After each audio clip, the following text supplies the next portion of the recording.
सुंदर सोहर है। देखिए पत्नी पति से क्या कहती है।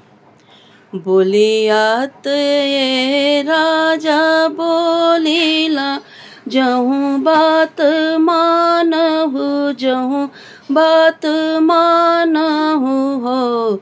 राजा हम के तिलड़िया के साध, तिलड़िया हम के चाहे ले हो।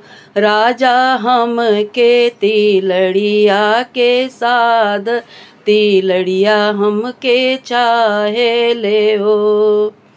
बोलियात ये धन बोले, बोलही नाही जाने लू, बोलही नाही जाने लू। धन तुत हो काली कोई लरिया, तिलड़िया नाही शोभेल हो।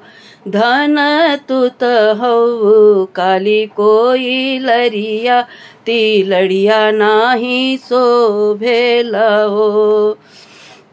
इतना बचन धन सुनली, सुनही नाही पावे, सुनही नाही पावेली हो। धन गोड़े मूड़े तानेली चदरिया, सोवेली गजवो बर हो।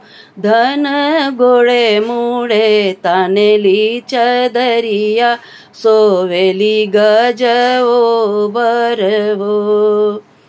मोरे पीछवरवा सोनरवात, बेगे चली आवहु, बेगे चली आवहु हो। भैया धन जोगे गढ़हु तिलड़िया, त धन के मनाई भी हो। भैया धन जोगे गढ़हु तिलड़िया, त धन के मनाई भी हो।